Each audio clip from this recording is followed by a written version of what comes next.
Yeah, I just love that bit where Freddy Krueger goes up to friggin' not Beyonce and goes, "How sweet dark meat." Wow, that was Liners. so inappropriate.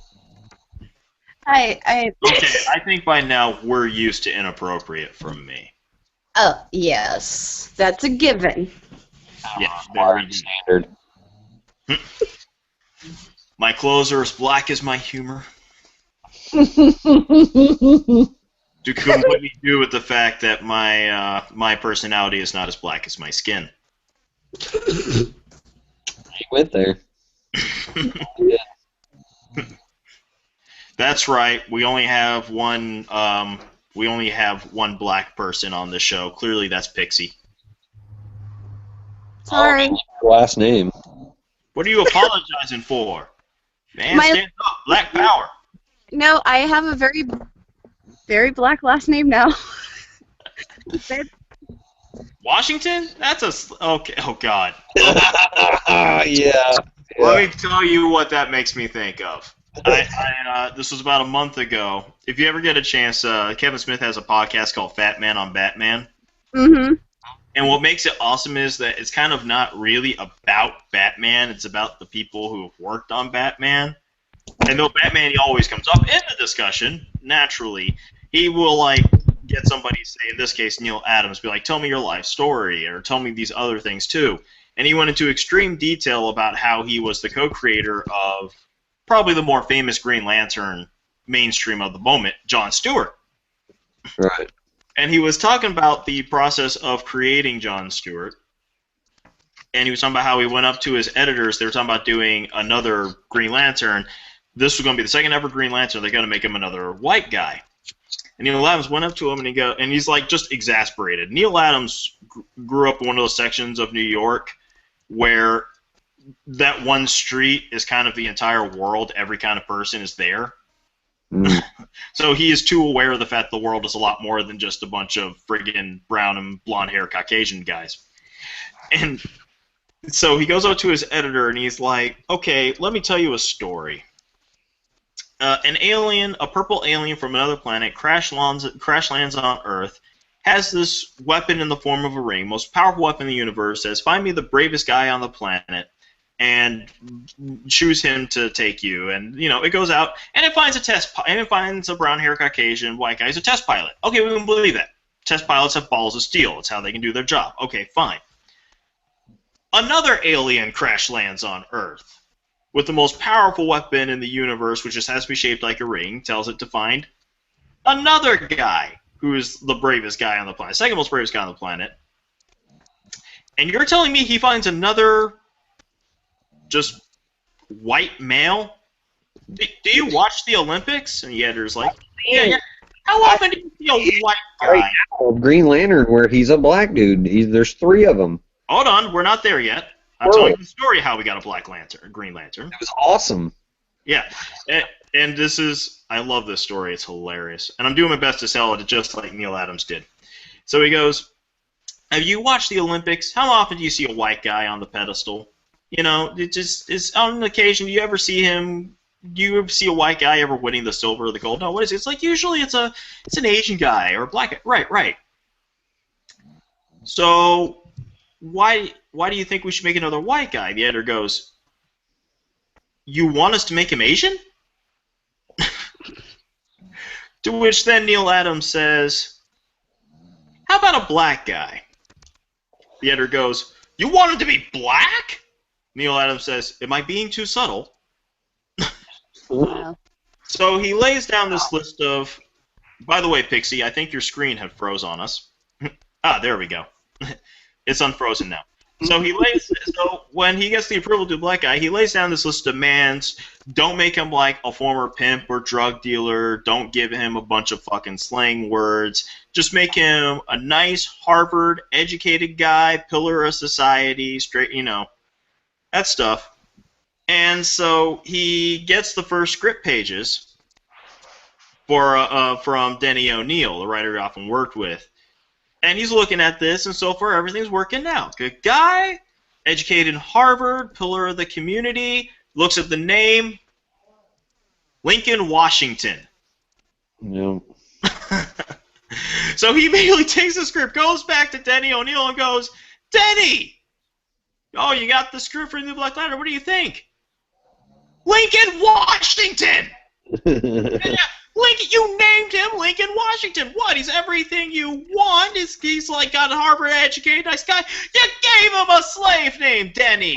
A slave name.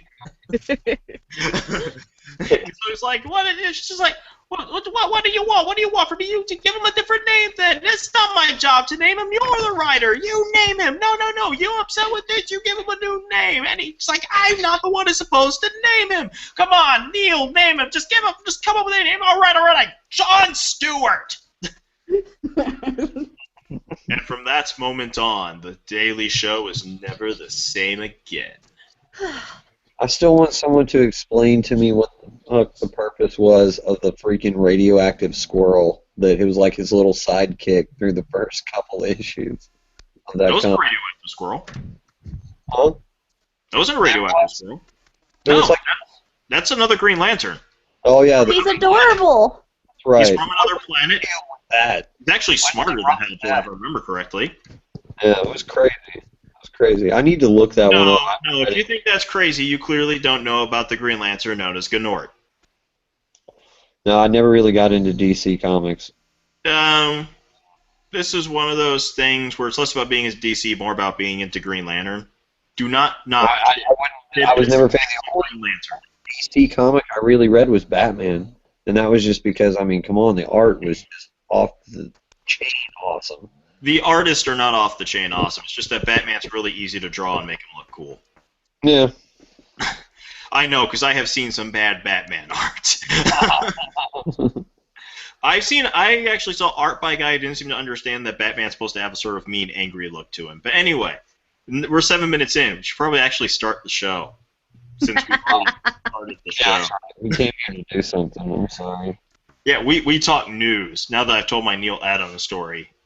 Like I said, you can just look up the Neil Adams episodes of Batman on Batman with Kevin Smith. iTunes has it as like a part of the subscription thing, whatever. There. I really should be getting money if we're going to start. Yeah, I was about to say, for giving that shout out, did we get a shout out? Yes, Kevin Smith's got it. Us. Game on, Kevin Smith. Probably everybody now thinks I'm Kevin Smith now that he shaved his beard. Yeah. He looks so weird. He looks normal. Like, my brain has trouble retaining the image of him with no beard because he literally looks like the most normal guy I'd ever seen on the planet. It's weird. And apparently this is the second time ever he shaved that beard. The first time was for a fucking Richard Kelly movie. But anyway, our episode tonight, titled, Who Runs Battle World? As we move into our main story. It's a good thing you said you weren't much of a DC man, Jay, because our main story is actually a Marvel Comics thing. Sweet. Yeah. As we know, we reported earlier that Marvel had revealed that their next big event, which was actually years in the making. I swear most of these big events Marvel do, it literally is just like somebody a few months before they actually release comics going, okay, what's our next big event? This one was actually planned out about 2 or 3 years ago by the guy who's currently writing Avengers. He's been building it up. Secret Wars, they revealed that's the name of it. We revealed it on the well, can't say we revealed it, but we mentioned it on the show a couple times. And they've been releasing a lot of those like weird sort of images that seem to be loosely based off of various popular storylines, like Years of Future Past, which is a story that never existed, but clearly was coming off of X-Men Days of Future Past. They brought up Age of Ultron versus Marvel Zombies, and they said these were all connected somehow. They didn't show how. Recently on YouTube, they released a promotional video where they took all of these different little things they created or were showing, like the Civil War one, and then put them in places on the map. Basically a thing saying, this is where they're at, let them fight. I don't know about you guys, this has me excited, because I've become a big fan of Jonathan Hickman's Avengers in recent months. Mm-hmm. for those who aren't in the know, that we are the Geek News side. I guess it's our job to educate you. God knows you're not getting it from your schools or anything.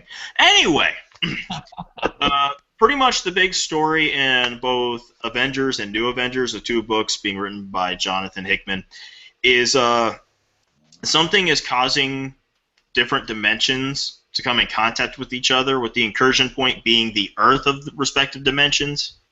And pretty much every time these Earths start to come in contact with each other, you have a period of, I think, roughly 6 hours before one of the Earths can be destroyed.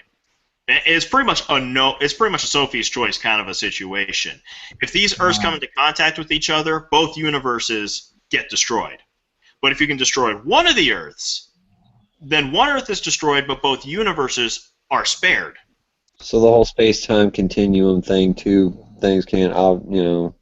objects can't hold the same point in time, otherwise they both collapse. So kind of, sort of, something like that. One. Remember it's comic science, so we can only go by real science. Yeah.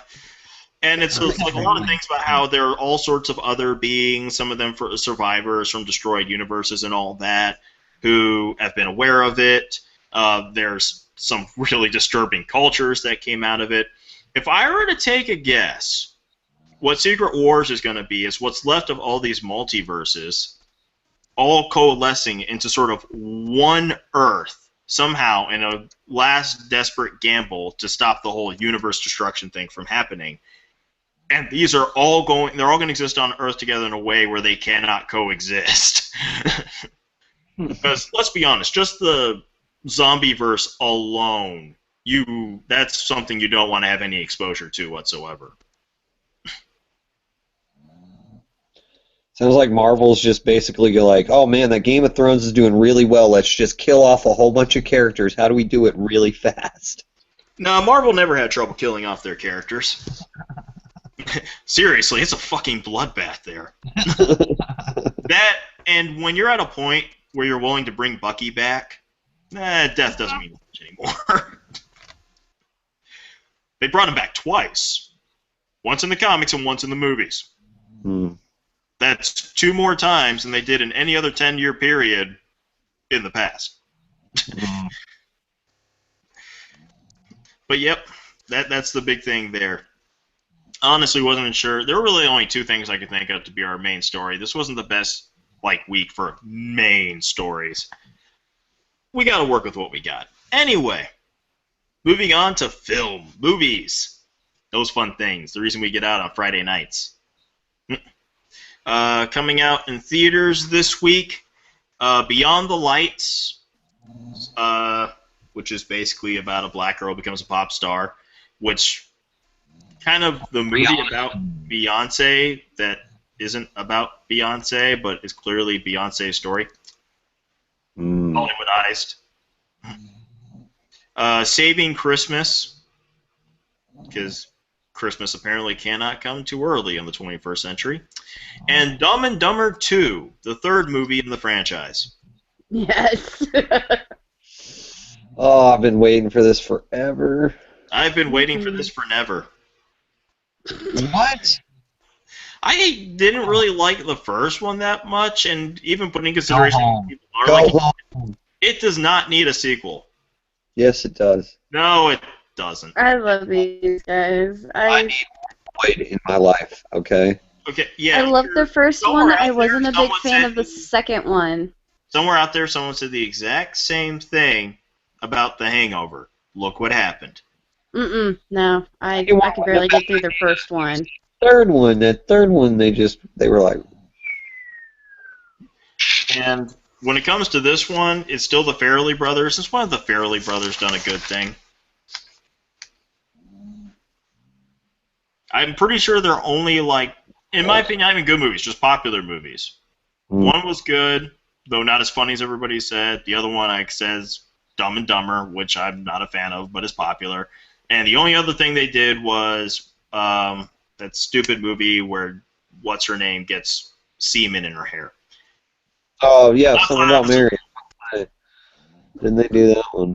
Yeah, there's something about Mary. Those are, literally the only 2 good movies they made. or at least the only two popular ones. Yeah, I was about to say they haven't made anything really big in like a long time. Their last big movie was The Three Stooges. That was not a big movie. That was a travesty, is what it That was. was as close to a big movie as they've gotten. Well, unless you also count, I think it was Movie 34, I think it was called, or something like that. Never been made. Yeah, which they were, I think, just mainly producers, but it was still kind of their idea, and yeah, now they're doing another Dumb and Dumber. Congratulations. I'm not watching Do a better job with this one. it. Yeah, maybe they'll make a Dumb and Dumber movie I'll actually like. I don't know. Also, I'm just not a big fan of idiots. I know. I want to see the return of Seabass. So, yeah. Okay. Seabass. And coming out on home video, How to Train Your Dragon 2. Yep, that's pre-ordered for us. Already own it. Well, I'm glad that they're following up on their previous instruction video. My dragon, oh boy. And I know this white-haired chick who could really use those instruction videos, but insists she just has to figure it out on her own. Anyway, Jersey Boys. Or the crickets. Where's Rabbit with the sound effects? Boys. I vaguely remember that movie coming out a little while ago. Tammy. Mm-hmm. I didn't see that. That's okay. I'm not sure if anyone did. So tired of her, the McCarthy girl. Melissa McCarthy. She's one of those people, you really shouldn't put her first and foremost in the camera. She works so much better as a supporting character than as a star. She was funny to start out with, but now it's just like, man, she's everywhere. She's like Morgan Freeman. Now, I would have a hard time believing Jenny McCarthy is God. St. Peter, yes. God, not so much. I mean, everywhere. She does have a TV show. I've never seen it once. It's actually pretty funny. Still exist. Anyway, Let's Be Cops, Mood Indigo, James Cameron's Deep Sea Challenge 3D, All right. and Happy Christmas. Christmas. For God's sakes. Anyway. Oh, wait, it's up front here. Okay. No, it's not up front there. Go back. I will work out a system one day. In casting news, it has been confirmed that Mark Wahlberg, will will be playing Steve Austin, the astronaut turned cyborg, in the movie reboot of the classic television series, The $6 Million Man. Mm-hmm. No.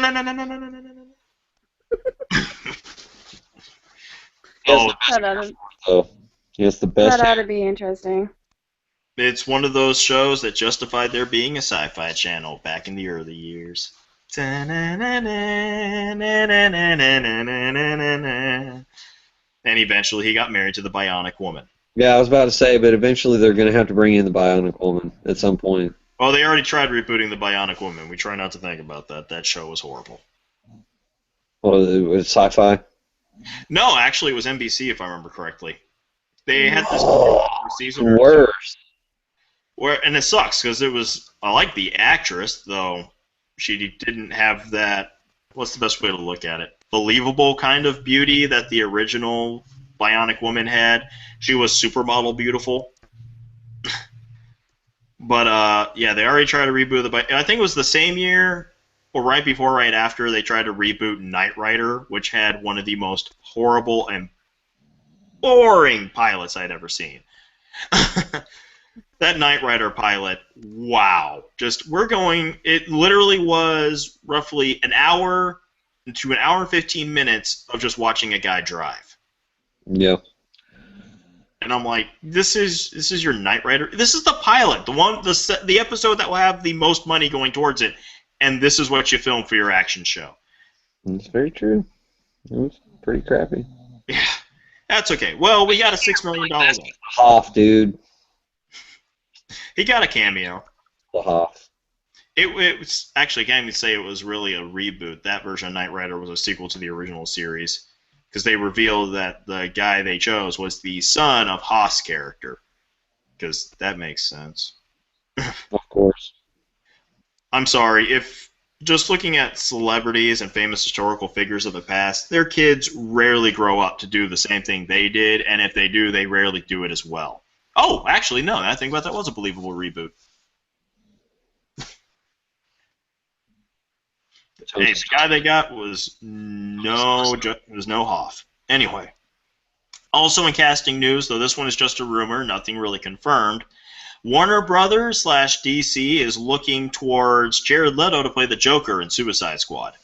I had heard that the other day. I don't remember what I was reading, and I'd heard that. I've kind of seen it everywhere, to be honest with you. I've seen it a lot. Well, this puts immediately a question pop into my head, which is, why is it every time someone thinks it's a good idea to put the Joker in a movie, they think, let's get a method actor? Because that is a horrible, horrible thing to do to the person playing the Joker when they have to play the Joker. Well, you find me a character actor nowadays that would actually do Mark Hamill? justice. Well, I mean, voice-wise, yes, on point.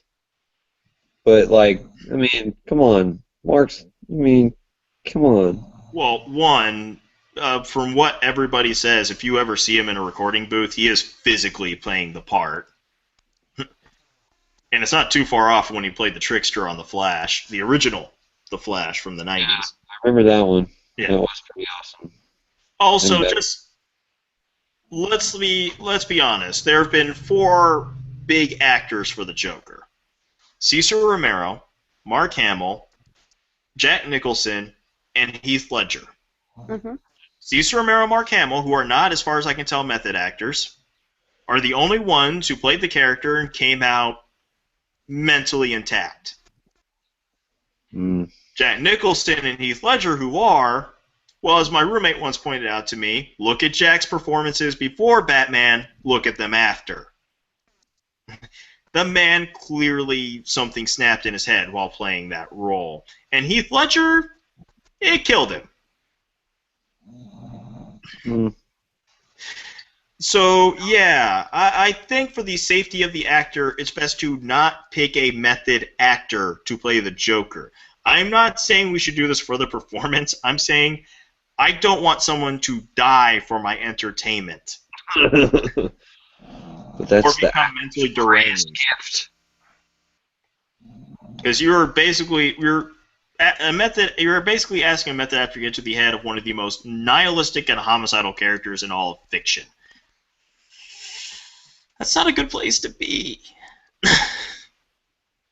Hell, even just the idea of, as a writer, being in the Joker's head kind of bothers me a bit. Anyway, moving on to actual news, the announcements and things. Star Wars has wrapped up filming, and they have said that the title will be Star Wars Episode 7: The Force Awakens. I'm so fucking stoked. Oh my god. I know. I bet you can't wait to see Mark Hamill playing with his lightsaber. Kidding me? There's a part of me that hopes that he has now as a tribute to his role in the Jay and Silent Bob universe, the hand that was chopped off is now an oversized cyborg hand, and whenever he's not slice people in half with a lightsaber, he's punching them in the dick. Cockknocker. Yeah. He is Cockknocker of the Jedi Council. Fun fact, that role was originally meant for David Duchovny. Something else I learned from... Actually, no, that wasn't from all I learned from Fat Man on Batman. I learned that from the X-Files podcast when Kevin Smith actually guested on that for a bit. Anyway, speaking of film franchises that will never die, it is officially confirmed by Matt Damon that we're getting another Bourne movie with director Paul Greengrass that will be coming out in 2016. Apparently, Paul Greengrass originally left the franchise because he was like, okay, the character pretty much has his memory back. There's nothing narratively to do with him anymore. So I don't know what changed if he suddenly came up with a new story. As far as I can tell, he's not in financial straits. He's made 2 or 3 movies since then, and they were both financially and critically successful, so he's not doing it for a paycheck. I guess he just missed watching Matt Damon punch people. I'm sorry, I can't ever think Matt Damon without going, Matt Damon! I'm sorry, I can't every time. I can't help it. So sorry for that guy, because you have to literally listen to the commentary track, I think, to understand the real joke there, which was that they actually weren't picking on Matt Damon. They were picking on the fact that it is completely impossible to turn Matt Damon into a puppet without it looking retarded. I know. I just you hear that, Matt Damon? So Your face is unpuppetable. You're unpuppetable. unpuppetable. Come on. Too bad you can't be like me, where I can clearly be turned into a Muppet, as evidenced by the last 2 Muppet movies, where their new Muppet looks just like me. Except I have better hair. Oh, God. Really? Even has the same skin tone. Now every time I see it, every time I watch that movie, I'm just gonna imagine you. It also helps that he's like a guy who's uber obsessed with this thing he's a fan of. Yeah, it doesn't sound like me at all. We have lots of Doctor Who news later. Oh, God. Speaking of something I'm a huge, huge fan of. Okay, this is actually kind of a big deal a little bit for me because I am, first and foremost, a comic book geek. I've even claimed on the show before, though probably I should be challenged by that just so we can make sure I'm not full of it, that I am one of the world's foremost experts on comics. I am that obsessed with it. I spent half my life studying comics from cave drawings to today. You will be hard-pressed to find anyone who knows as much about comics as me. This is entirely because of one simple little thing. James O'Barr's The Crow. Yeah. Saw the movie, obsessed with the movie, went to a bookstore, went to a Walden Books. I bet no kid knows what that is anymore. In a mall, but no kid knows what that is anymore. And first discovered the graphic novel section, where I was, much to my surprise, had the original full story, reprinted, at a price I could afford. Literally the very first thing ever in my entire life where as soon as I opened it, it did not get closed until I was done from one cover to the next. Nothing had ever done that to me before, since a love affair with an entire medium started there. So we're getting a new Crow movie. Mm-hmm. Basically a reboot. Which is funny, because if you know the history of The Crow, you realize that thing's been rebooted so many times in so many different ways in so many mediums. I was like, tell me how awesome you thought Edward Furlong did. I mean, it was so awesome, I didn't even see it. That was the most beautiful puddle of shit I've ever watched in my life. I was just like, wow. And he is so far strung out, too. Well, I mean, it's one of those franchises. Really, it was hard to watch, but I couldn't. The Crow film franchise is one of those film franchises that just, its first installment, incredibly amazing, well written, well directed, well designed. To this day, I say easily one of the top 10 greatest comic book adaptations ever made into a movie. Just very creative and original, not the kind of thing most people think of when they think comics or a comic book film. So naturally, every sequel was them trying to copy that. Because creativity and originality are only good for the first movie in the franchise, apparently. And now that that franchise has gone to straight to video hell, they're now restarting with a new The Crow with director Javier Gutierrez, who says that the movie will be going in a new direction, not like the original. He said, though, this movie will have Eric. Only Brandon Lee will ever be Eric Draven. I'm okay with that. I'm somewhat disturbed and confused by his claim that this movie will be a little more like Taxi Driver or a John Woo film. Now, I've heard about the people that have they set casting? Is that a set deal? Because I've seen the guy that everybody's talking about doing it. I don't know anything about casting. I just know he's definitely the director. It's in a lot of ways, it's usually securing a director that makes it more likely that movie's going to be made than a cast. You can cast anybody. I've heard a lot of casting rumors about that movie. Yeah. There have been casting rumors about that for years. Yeah. I just want to know if there's any fact behind any of them. All I can confirm is really not all that big yet to play it. I think that'd be a good idea. You don't really want to. That's kind of the problem with a lot of comic book properties is if you get somebody who's really, really famous, with only like the exception of like maybe Batman, that's pretty much all you're going to see as the famous person. It's the reason they hired Christopher Reeve before anybody knew who he was when he was Superman. Because they're like, if we get Burt Reynolds, no matter how good a job he did as Superman, all anyone is going to see is Burt Reynolds in a Superman outfit. Brandon Lee was at the height of his career. He was in everything at that time. I'm not disagreeing with you. It's just, let's be honest. I hate to say this, but him dying was the best thing that ever happened to his career because he did not have a good career up to that point. Okay. The Crow was his most high. Honestly, the thing that was a good one. Which one? Rapid Fire. That was a good one. I'm not saying movies aren't good. I'm saying whether or not they're successful to general public. They were not successful. No. They were pretty good, though. Yeah, it's pretty much all he had going for him is, look, it's the son of Bruce Lee. He's making movies now, and that only got him so far. And mostly got him stuck in a lot of action movie hell. But to me, the saddest thing about his death when he was making that movie was he became really good fans with James O'Barr, the creator of The Crow. Like, not fans, sorry, very good friends. Him and his wife both became like his closest friends during that time. And to have someone sort of very quickly become one of your best friends and then to lose them like that, as they were filming the project, that wouldn't exist if you had created the source material for the first. Yeah, I can only imagine. And that's James O'Barr is one of those guys. If you ever look him up, it's an exercise in getting depressed. Mm-hmm. It's like looking up the life story of Keanu Reeves. Yeah. And finally, in movie news, this is pure fine Pixie. Smile, take credit. Oh, okay.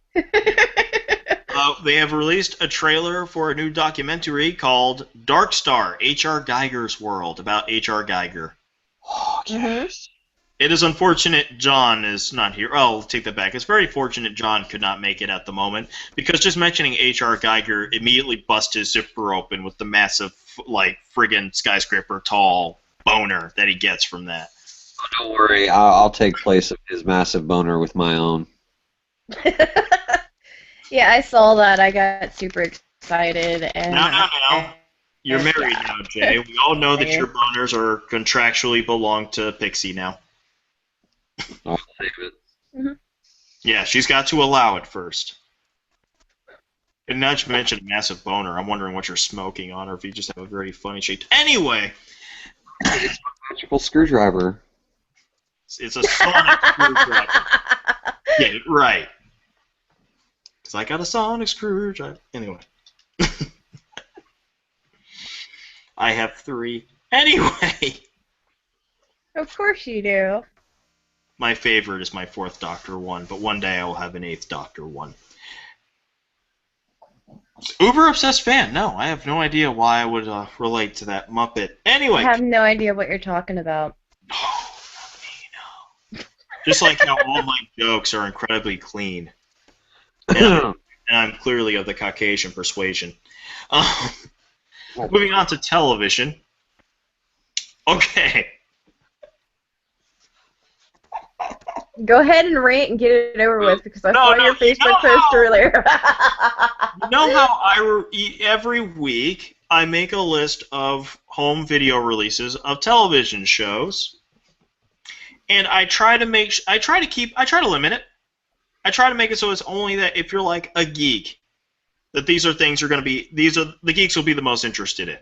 I leave off a lot of things. Just like because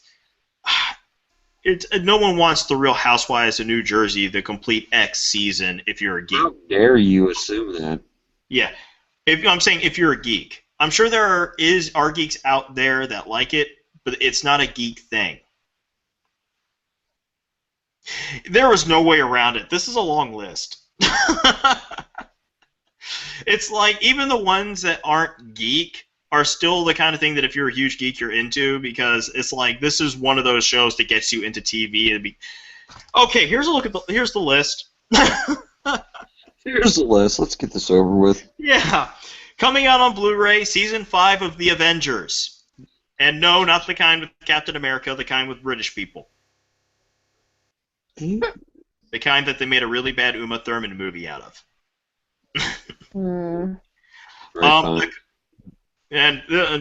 I'm assuming because you are a woman and I'm a sexist pig that this will excite you, Pixie. Beauty and the Beast, the complete series. The 1980s version with Ron Perlman and Linda Hamilton. Oh, dude, that shit was awesome. I actually remember watching that shit. Oh my god. That might be a really good gag gift to get my mom for Christmas. Jay, you may have to move slightly to the left. I'm just going to assume if she has a lady boner, it goes right in your direction. No lady boner on that one. What? You don't find cat makeup Ron Perlman sexy? It's Ron fucking Perlman. No. Yeah, I see. You prefer the red skin Hellboy makeup. There you go. I stole the words right out of my mouth. Yeah. Everybody wants to go to bed with that. Oh, yeah. I don't need to hear about your guys' role play plans. All I'm going to say is lighters and sex don't mix. And as for me, I'm a big fan of the Pacific Rim Ron Perlman because I didn't think you could pimp out Ron Perlman, but they pimped out. Oh, yeah. Let's see. Best of the Berenstain Bears. Oh. See Oh what my I mean when I God. say even when it's not geek, it's still kind of geek. Cause Yeah, I would be like, yeah. If that was on Netflix, I'd be like, yeah, I'm watching it. right I was here, all another about the books. another fine example of even when it's not geek, it's still geek. Cagney and Lacey, the complete series. Wow. See, Burr noticed his That's mom when just she was young. hardcore nostalgia right there. This is one, oh god, if you like this show, this depresses me, but kind of technically is a geek thing. Charmed, the complete series. Yeah, I can see I can see how you consider that geek, but no, I never got into that. No, well, it's got a comic book series now. I remember I tried to watch the show, tried to like that show, had a friend who was an uber feminist who watched that show and loved it, which just now I look back and I'm like, to call yourself a feminist and fan of that show. Yeah, but then again, if you, like, Charmed led the way to other ones, like, now Supernatural. You know, it kind of I opened think that. Buffy the Vampire Slayer led to that more. Yeah, a lot of that happened, too. That existed before Charmed. Thank God. Highway to Heaven, the complete series. The best of My Favorite Martian. Phineas and Ferb, Star Wars. Yes! I knew you would get excited about that. Fantastic! Hold on. Something tells me I may need to move slightly to the left because I think your boner is gonna wind up like circumventing the globe or something. Anyway, well, if that got you excited, Star Wars Clone Wars, the complete season 6, Lost Missions on Blu-ray. Sorry, I couldn't help myself. Starsky and Hutch, the complete series. This one made me insanely happy. Taxi, the complete series. I love that show. There are a lot of television shows and movies that probably would not exist the way we know them if it wasn't for this show. This thing is like a who's who of before they were stars. Yeah, that's very true. How about this on Thundercats, the complete series? Yeah. Now, wait, what? The newer Thundercats? The sad thing is, it did not occur to me to check until just before I said it here. So I honestly don't know. I'm Wait. assuming it's the newer one because the other Thundercats, that's already got multiple volumes. So it's got to be the newer. Well, it could Thundercat. be the old one, because as far as I know, yeah, it had multiple volumes, but it didn't have a complete series collection. So That's true. someone can look it up. I've done enough homework as it is. True Blood Season 7, as well as the complete series. Mm. The show that I only started watching because, I'm not going to lie, I want to see Rogue from X-Men naked, and by Season 2, I got sick of seeing Rogue from X-Men naked. Yeah. Dude, I did the same thing. I had a huge crush on Anna Paquin growing up, and when I heard she was going to be naked, I was like, sweet, and when I saw it for the first time ever, it was like, awesome, and then by the last episode, I was like, dude, why didn't they kill this chick? Admit it, you didn't hear she was going to get naked. You just heard she was on HBO series, and you're like, yeah, she's going to get naked. She's going to get naked, or at least we're going to see some nipple.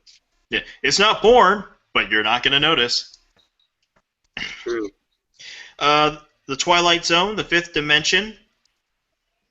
Another upset that John's not here, because saying this would have gotten him a boner too. Wings, the complete series. Oh, man, that is a winner. That is a winner. And I saved the best for last. Already have it on pre-order. I have been waiting almost my entire life for this. Since they started putting TV on DVD, I looked for this, was depressed when I found out that it did not exist in an official way. Two things that I'm waiting for. So what is yours? Yes. What is it? This is just like your guys' 15-year story of how you finally got together into marital bliss. This is, in a way, a culmination of my 15-year love story. Finally, on DVD and Blu-ray, the complete series of Batman 66, motherfucker!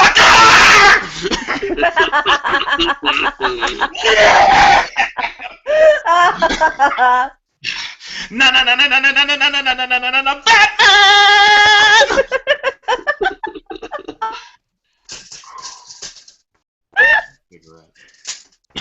He's like, I'm done. Spent. Oh, Okay, now we need to move over to the side because Evan's boner is taking up everything. oh, honey, it's too late. Expect a forecast of rain.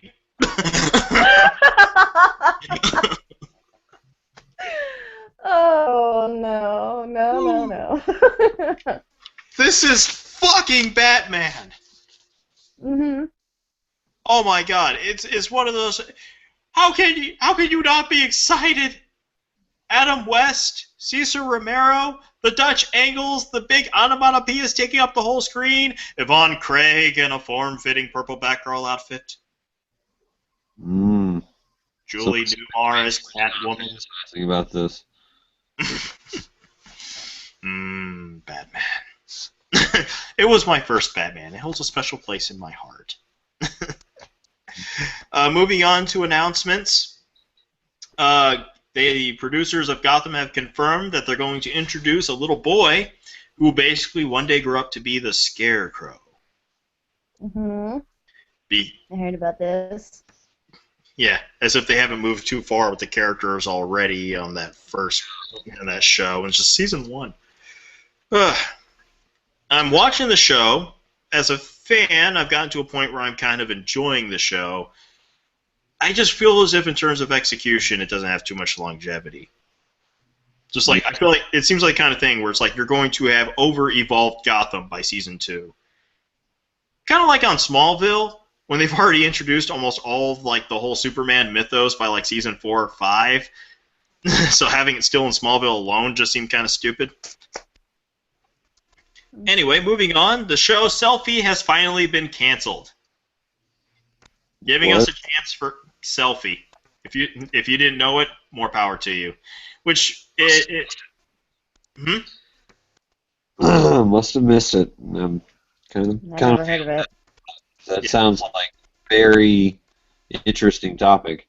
It was basically the starring vehicle for Karen Gillan from Doctor Who.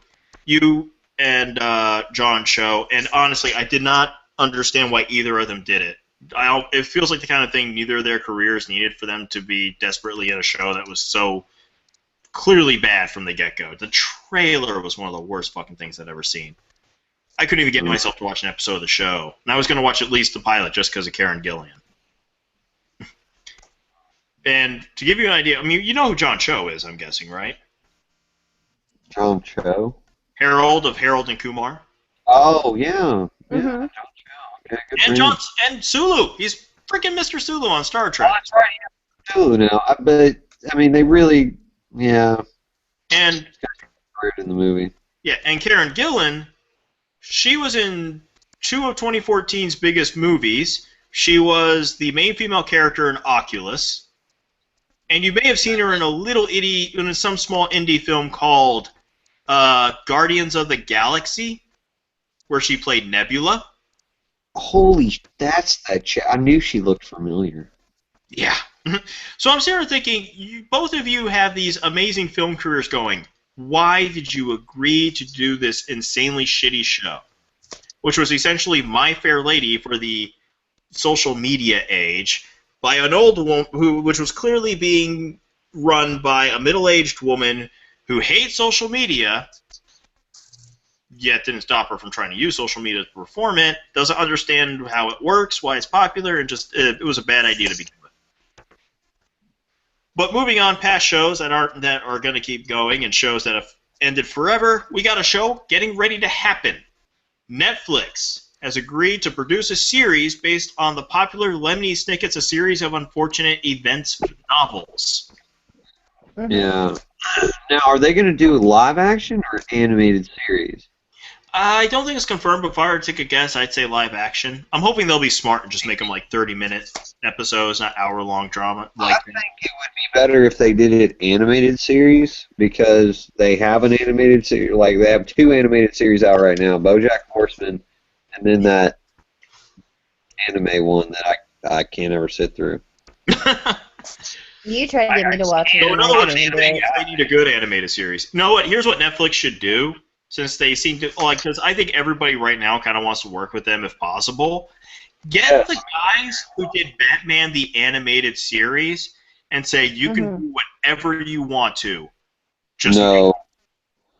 I don't think they should do anything that. I think they should dig in the back of DC's vault or the back of Marvel's vault and bring something back. No, because they're already like tied to other channels and all that. But if you can take the guys who did Batman the Animated Series, and these were like the same writers, producers, art designers, directors who did like Justice League and all that, and say, come up with your own original project, and we're not going to butt our heads in, I want to know what they come up with. Interesting to see. Hmm? Interesting to see. Yeah. Can't be any worse than what you just described to me for the current animated projects. Assuming Lemony Snicket is not among them. Alright, moving on to video games. Our releases this week, Assassin's Creed Rogue and Assassin's Creed Unity. I'm an Assassin's Creed fan, so this makes me happy.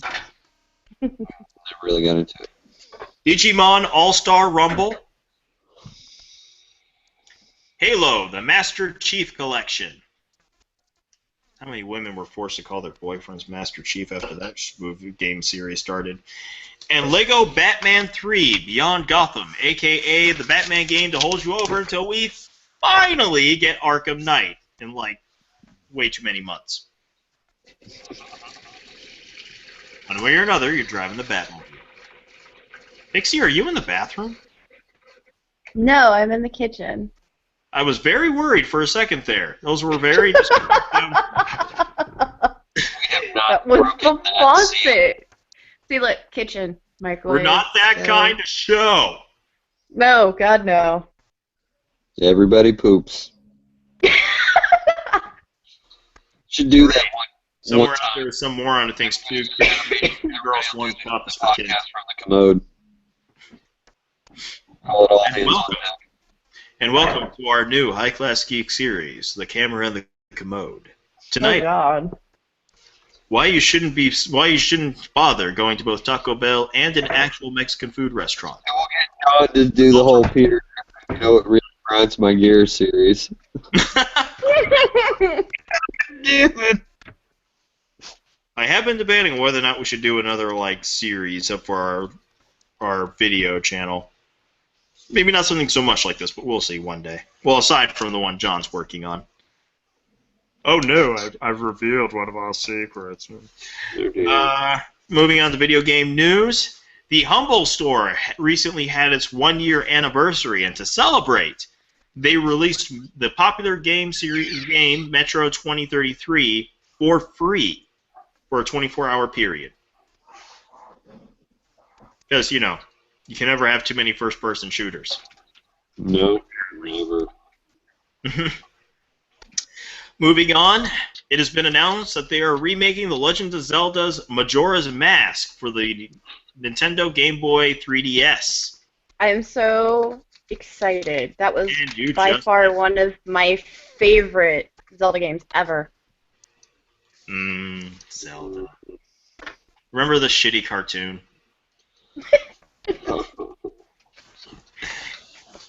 Let's see. Yeah, we'll go with that one. I'll say the other one for last. As originally planned.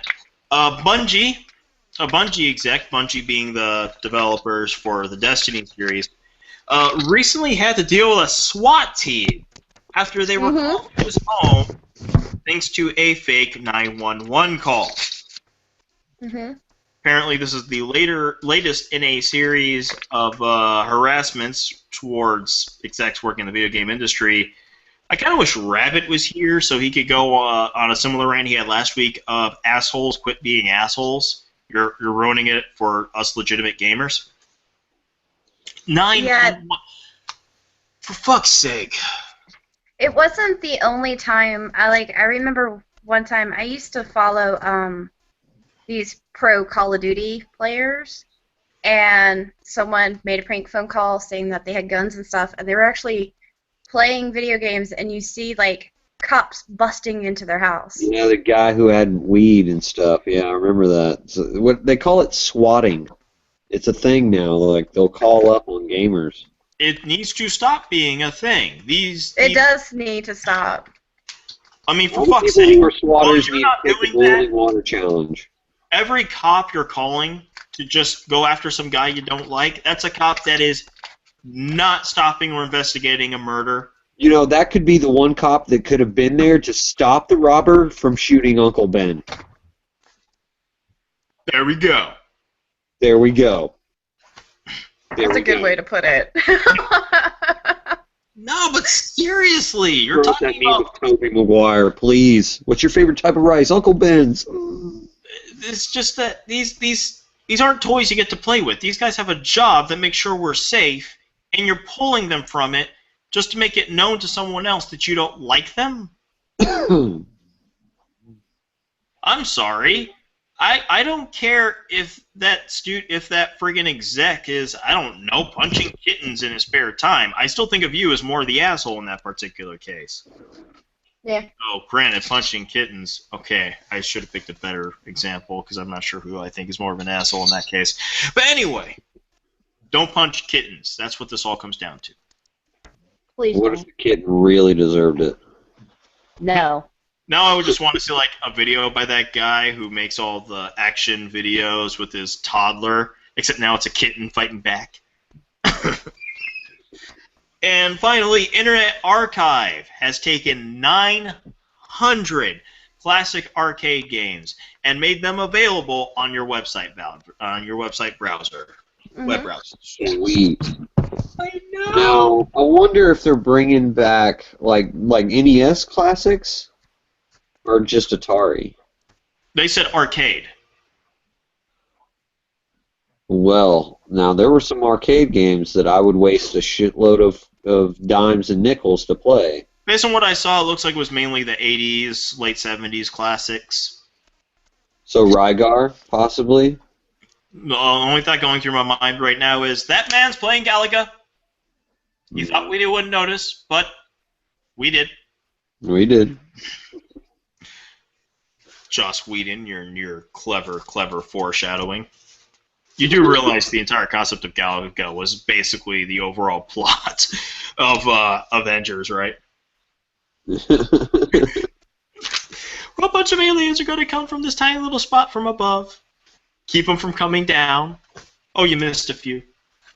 Oh god, it makes the parts where Iron Man is just shooting tons of them with his lasers. That anyway, they actually came down in that formation.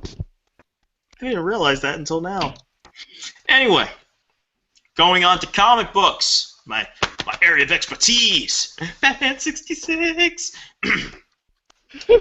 Yes, I did order the $200 or $200 some odd dollar Blu-ray set that comes with the free Batman 66 Hot Wheels toy. Nothing wrong with that. Best Batmobile ever. Not in live action, not in movies, no, ever. I haven't seen a better Batmobile in the comics yet either. And God I don't knows. know, me just being a fan of classic cars, I really like the Batmobile from the 40s series. That was just a car. I know, but I like classic cars. So You think you would at least like the first Batmobile where it was just that car, but with like a friggin' bat faceplate. It turns out comic artist Alex Ross actually made one. Word. Yeah. But going on to comic books, our suggestions this week: the 5th and final issue of Star Trek, Harlan Ellison's City on the Edge of Forever. I cannot wait to have that in a complete collected edition. Oh my god, this book is amazing. Let's see. Batman number 36. Scott Snyder's second ever Joker story. Yeah, it's New 52, but I'm really liking Scott Snyder on this book. Astro City number 17. That comic that I am ashamed to say John still does not know about. Thor number 2. Because we like watching female Thor play with the hammer. The hammer is hammer. Let's see. George A. Romero's Empire of the Dead, Act 2, number 3 of 5. Nice. Because at some point in time, someone decided there weren't enough numbers in a comic book description. Nope. The Fade Out number 3 by one of my all-time favorite creative teams, Ed Brubaker and Sean Phillips. The guys who gave me Criminal, one of my all-time favorite comic book series. If you haven't read it, check it out. It's worth it. I love that series so much. And finally, Spider-Verse, number 1 of 2. Here we go. I am loving that whole thing. I got 2 issues in the last week with the spectacular Spider-Ham. I can't be happier with this thing. You're just obsessed with Peter Porker. Peter Porker. Peter Porker is spectacular, thank you. I mean, how could it get any better? I mean, you've got tasty bacon with radioactive spider goodness. Not to mention, I love how basically every time a new character, like so far there are 2 different alternate versions of Spider-Man, including, well, the Spider-Man we know and love that Stan Lee created with Steve Ditko, and as well as another alternate version. Both of them are just like, can't get over the fact that he's a cartoon pig. Like, you're a cartoon pig. Oh, but I especially love how that last issue of Spider-Man, where, once again, our Spider-Man finally teams up with the other Spider-Man to handle the crisis. They're like, wait, why'd you grab me? It's like, because you're the best of us. And in true 100% in-character Spider-Man fashion, his response to that was, wait, what? So yeah, I'm loving Spider-Verse. Moving on to comic book news. Pixie, are you sitting down? No. That might be best, because something tells me that when I say this out loud, you're going to slide off your chair. Marvel is doing a crossover with the all-new classic manga series, Attack on Titan. Yeah, I've seen that. Yeah, I found that funny. You put the link up after I put the link up. Either way, it's basically part of their What If series, where what if the Titans from Attack on Titan were to attack the Marvel Universe?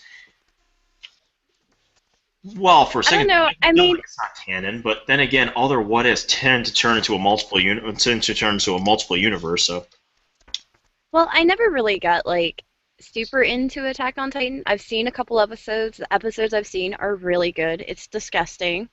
I mean, good blood. I like blood and gore. I don't So, think it's disgusting. I'm still surprised but that they have such simple characters. It makes me care about each of them. yeah, It's like I no don't one know. It's dies just something about it. I don't know. I like how the Titans look, especially when they get all crazy like, and I don't know. There's something about the show. It's intriguing, but I haven't got like obsessed with it. I haven't seen every single episode, but the ones I have seen are good. I think the Titans in Attack on Titan are some of the most disturbing monsters I'd ever seen, especially since most of them That's have why I like them. their expressions mean nothing. Like there are several Titans. Oh, those crooked smiles, they're great. That's just it. They don't all smile. They all have different facial expressions, but it's like if they feel emotions, the expression they always have on their face is not expressing that emotion. It's just as much part of their face as their skin. Like, yeah, some of them are smiling because that's literally the only expression they have. It's just a big, huge. Yeah. Some of them do And look then a they little will just derpy. And it's like pretty much the only thing that they haven't come out and said it in the show, but clearly the only reason the Titans exist is to just exterminate humanity. And they're all naked. Not that it matters. They don't have genitalia. No, but I don't know. The most episodes I saw was that one female Titan that they kept going after. Okay, you didn't see it from the beginning. No wonder. If you watch it from the beginning, I saw the very first episode. yeah, you can't skip episodes on this. This is very much I know. yeah. But if you watch it from the beginning, it starts a little slow, and it doesn't happen for any two of the same fans. But there's always a point where there's a sudden shift, and it's almost always like where something happens in it that makes you go from it's not bad, but I'm indifferent to holy shit, I'm hooked. Varies from person to person. I think it was around about the third or fourth episode it did for me. I don't even remember what the thing was anymore. Because to me, it's all just turned to this one massive blob. I wish I could say I've been reading the comics. So just so I can deal with the fact that the last episode that they've done so far ended on a big holy shit moment. And so far I've heard nothing about there being another season. That pisses me off. Bastards. Give me a taste. My favorite anime is 6 episodes long, and that's it. Funny, that's too little. No, it's perfect. 6 episodes is all that show needed. I don't know. I think for some girls, 6 episodes might be too much. Man, that's my dirty humor of the minute. 3 episodes at a time. I like how you said "of the minute." Let's be honest. My sense of humor just has various levels of dirt and grime on it. Just sometimes you get a little bit of sheen in there. Now we come to my least favorite part of the show. It's time for the obituaries. Just this once, gang. Everybody lives! We have nothing in the obituaries. Sweet. Finally. There's my Doctor Who reference of the minute. So, moving on to science. Science! She blinded me with science. She blinded me with science. Actually, it's more genetics. I'm wearing contacts. I feel like I should have worn the scarf again. Anyway. The NASA's spacecraft Cassini had captured pictures of sunlight reflecting off of I forget what exactly what it's made, but the seas of Titan. And it is... It was awesome. Yes. It was really cool looking. I'm trying to remember what they were made of. It's like hydro something. I want to say hydrocarbon. Hydrocarbon C. Weird. You know, every once in a while, it's like you watch something or read a sci-fi novel, especially the old ones, and it's like clearly someone taking two science-y terms and putting them together and saying people will believe this, and then every once in a while you realize, yeah, scientists kind of do the same thing. Have you ever seen the movie Bronco? Wait, what movie? God. Bronco. No. Is it on Netflix? I don't know if it's out yet. I think it is. Look at the preview. It's hilarious. Please Anus. see Interstellar. Anything will sound very, very sciencey if you add the word anus to the end of it. I need to see Interstellar. I think that's the sci-fi movie I'm looking forward to. Dehydrocorrelate anus. I did see Big Hero 6. That was fun. He just, oh my god, he looks so adorable. I do want to see Big Hero 6. You know, it's funny. In hindsight, just looking at that title, it makes sense. But until I watched it, I had no idea that was a team superhero story. Oh, I knew it was. I have posters and all sorts of crap for it at work. Well, Yeah. I've never seen it. I just figured Big Hero 6 was going to be the name of the robot. No, it's because there are 6 members of the superhero team. It's just they focus entirely on this kid and this robot. Like, hopefully... Inflatable robot. An awesome inflatable robot. Baymax is awesome. He's adorable. One. So it's surprisingly moving, actually. But I'm just hoping that when they make more movies, they will be smart enough to like build up the other characters, because right now they're kind of just 2-note characters. Give Disney that. They don't make 1-note characters. They make 2-note characters to give you some cheap thing that's supposed to replace a personality and some gimmick that's supposed to help replace personality. Replace a background. But it does have this. Best Stan Lee cameo ever. Nice. Yeah, in my opinion, it beat the one in Amazing Spider-Man. Oh, Wow. I guess we gotta see this movie. Well, if it makes you feel any better, the Amazing Spider-Man was a much better action scene. Anyway, we have developed, apparently, or someone has, what can be referred to as a plasma surfing device.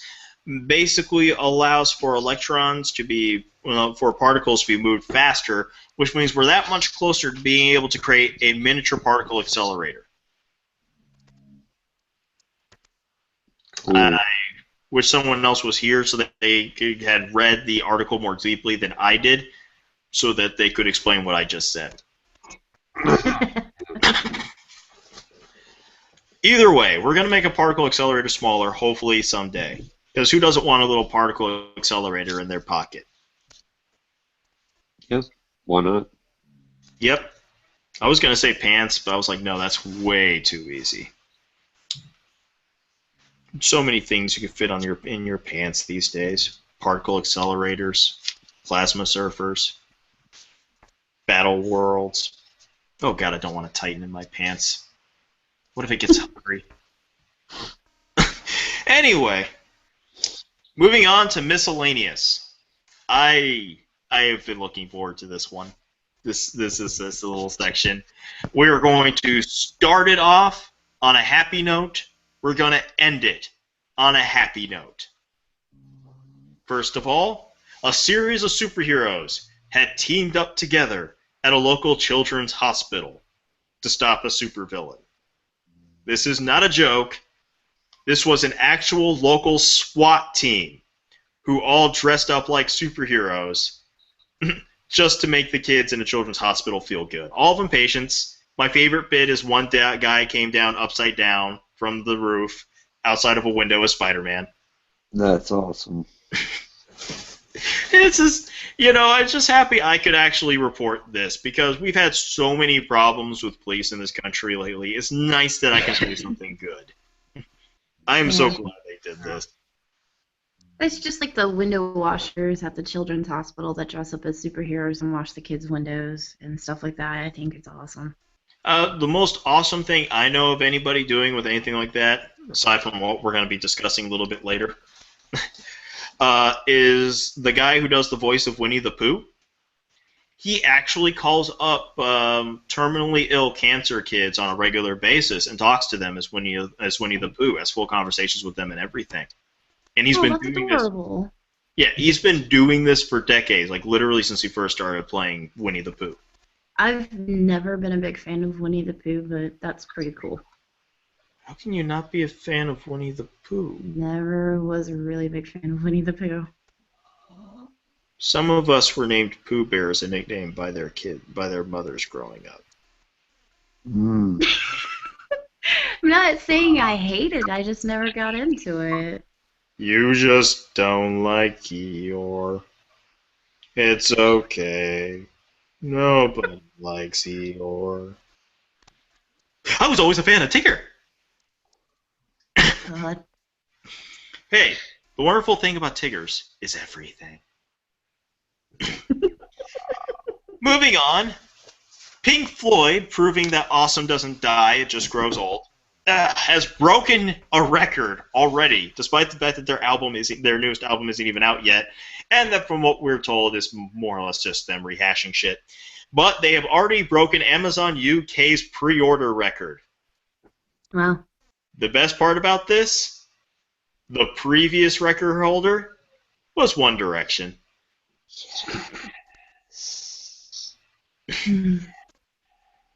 Evan is happy. You know, when I smile, Damn you, Simon Cowell. whenever I look at myself smiling, I swear to God, I feel like Cesar Romero's Joker in blackface.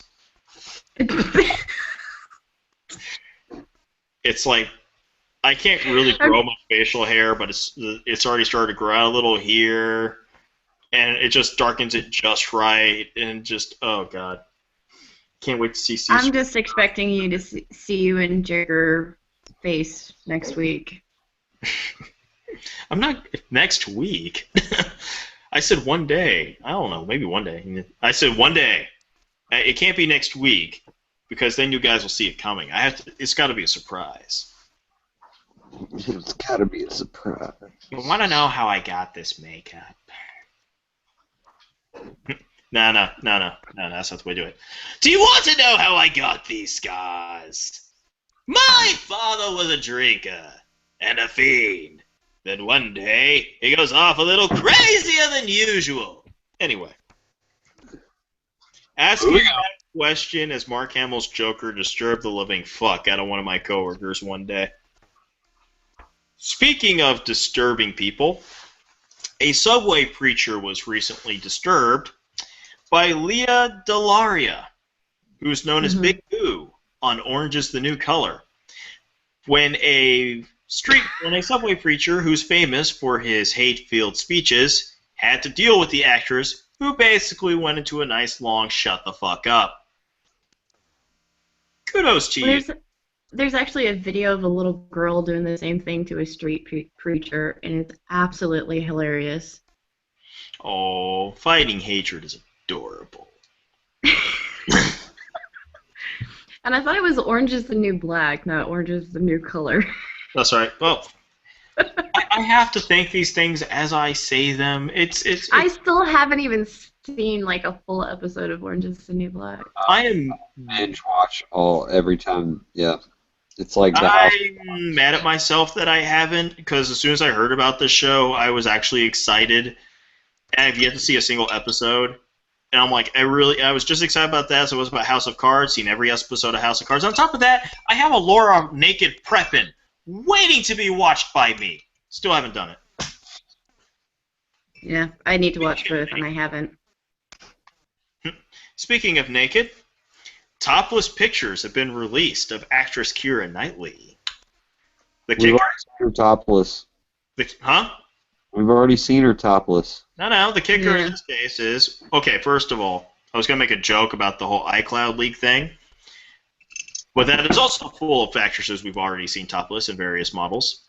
Seriously, why do we need to leak into that one Emily Ratajkowski or whatever her name is, iCloud? She's done tons of professional naked pictures. Anyway, but no, this was done for Interview Magazine. With very direct instructions from Keira Knightley herself to Photoshop nothing. As a way of her protesting the fact that, despite the fact that she is universally agreed to be one of the most beautiful women on the planet, she can't seem to have a single picture taken by professionals without being photoshopped like crazy. And having seen the non-photoshopped pictures, I can say, really, why does anyone Photoshop this woman? Why do we Photoshop? I don't know, but it's getting a little out of hand with the Photoshop. A little? I mean, personally, I'm a Keira Knightley fan. I've met her. I've got her autograph. Awesome. You know, so, I mean, King Arthur. Dude, is Guinevere? I hated that movie, but still awesome. Yeah, I loved that movie. I thought it was, you know, pretty decent. I mean, whereas Guinevere was pretty awesome. Literally, she was the reason I watched the movie. Still thought it was shit. But anyway, not her fault. I just thought it was a badly scripted film to be from the get-go. But Keira Knightley, every time I read like any interview with her or some like behind the scenes or off the scene story with her, she's like, I get where a lot of people are like, okay, she's gorgeous, but that's just looking at her. I get how she's a sex symbol. In my mind, she's literally somebody I would just love to hang out with. She's like, she just comes across to me as exactly the kind of person you like want to sit down over a cup of coffee or beer and just talk about bullshit with for like 2 hours straight. Just as something cool, calm, and relaxed about her. I like it. Speaking of toplessness, hey, we got a theme going. Oh, hold on. No. I'm going to do that. I'm wearing layers. You have any idea how long it would take for me to show my top? Anywho. But no, comedian Tig Notaro, who is also a cancer survivor.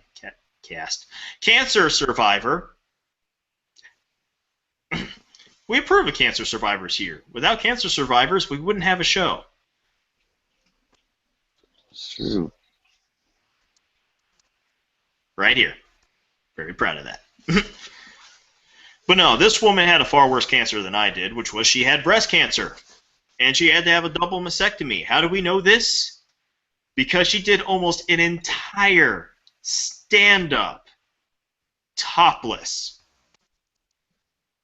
showing off her mastectomy scars, but yet still going on to give off a great set that made people almost forget the fact that she's pretty much wearing nothing but a pair of jeans while she's on that stage. A great follow-up to when she first announced on during a stand-up routine that she had cancer. So, to you, I give kudos and thanks. As speaking of horrible tragedies that have fallen our nation, Benedict Cumberbatch has recently become engaged to his girlfriend, Sophie Hunter. Oh, fantastic. Fantastic. How dare you? How dare you, Cumberbatch? Huzzah. You have put the whole world in danger. As if global warming wasn't going to increase the sea levels enough. Now you've added the tears of millions and millions of women everywhere. I didn't see what was so awesome about him. You clearly have never watched Sherlock. That's why I married you.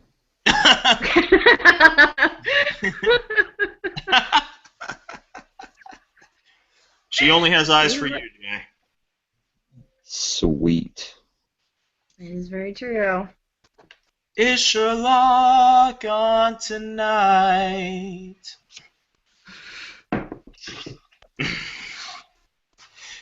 Speaking of things done by Stephen Moffat, we have 2 bits of miscellaneous to finish us off for the evening that are related to Doctor Who. One is awesome, one is even more awesome. Alright. One is that a Doctor Who course is now being taught at Syracuse University in Syracuse, New York, by Professor Anthony Rotolo, who apparently already has a Star Trek course. You can find a nice picture of him with the scarf online. Yeah, I saw that. That's right, Whovians. We're legit! If we were any more legit, MC Hammer will be rapping about us. Actually, I'm surprised he's doing that already. Simply. Oh, God. So what can be more awesome than a Doctor Who college Did course. you really just do that, Jay? Jay, only I am allowed to shame myself on this show. It's your guys' Nope. job to show dignity so that people know I'm not okay. We talk about our geek boners. And Pixie's mom walks in at random moments. Like I said, this is how we. Thank God she's in bed. It's okay. It's not like we start these shows while a vibrator is going or anything. So what can be more awesome than a Doctor Who college course? Imagine you're 9 years old and autistic. You're already existing in a world that just kind of is not really made for you. You have you're going to have some difficult times, difficult life ahead of you. You've already had a difficult life. 9 years old, autistic. Most people don't even really know what autism means, let alone how to deal with it. They don't have an understanding of it. And you, this little 9-year-old child, you're a fan of this show, Doctor Who. And so you write a letter talking about how much of a fan you are of Doctor Who. So imagine what it would be like if the Doctor himself were to send a video just to you, for you, supporting you. That's awesome. Because that is pretty badass. exactly what current 12th Doctor Peter Capaldi did. That's pretty awesome. So once again, kudos to you, Benedict Cumberbatch. Congratulations on your engagement. And God, I do not have enough kudos for you, Peter Capaldi. You are easily one of my favorite Doctors, and you just helped explain for yet another reason why that is. I'm putting you right there with a very special SWAT team, which normally would not be appropriate if you know Doctor Who as well as I do, but in this case it works. And that is our final story for the evening. It's one of our longer ones. We've actually gone on for over an hour and 20 minutes, folks. Yeah. Mm-hmm. It might have turned to 2 hours if John was here or Rabbit, so maybe the fact that they couldn't make it is a bit of a blessing. I mean, God knows. I think John could have taken up an entire hour just talking about H.R. Geiger alone. Mm-hmm. Yeah, Oh, I mean, I yes. could go for days. Yeah.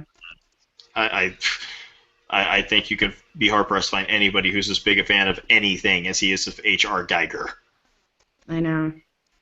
He may or may not put my comic book fanhood to shame. Not, I can say that because I'm secure in my fanhood. Yeah. Everyone knows I'm a real fan. And we are leaving on that note. I, of course, have been, since I failed to do introductions earlier, because God knows I am anything but a professional, as firmly established, I'm an embarrassment. Oh, goodness. Just ask Pixie's mom. And, wow, That just took a left turn. you know, if you've been watching this show, that joke makes sense. If you haven't, it still makes sense, but in all the wrong way. Evan, Yes. you're not the only person who makes Pixie's mom jokes. I have several people. They have even started filling in blank cards on Cards Against Humanity with Pixie's mom. True. That's true. And now we know what's going to happen to our comment section. I am, of course, your friendly neighborhood geekazoid, Evan Ransom, the guy who runs very horribly highclassgeek.com. With me today has been Pixie and her lovely wife, Jay.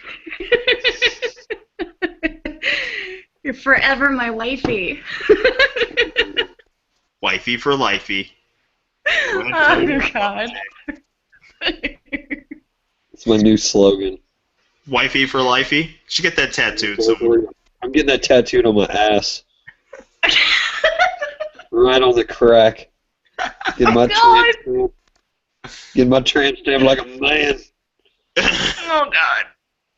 Well, that's one way to say Pixie owns your ass. Shit, she already owns my balls.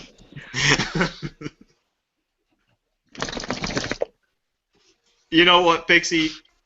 You realize, of course, this is all because you're a geek girl, but you're like the only geek girl on the planet that is not attracted to Benedict Cumberbatch, and he was the first one to go, holy shit, I have a chance. I was like, yes! Well, you already know she's not a smart guy, so there you go. Helps to explain why she's on this show, too.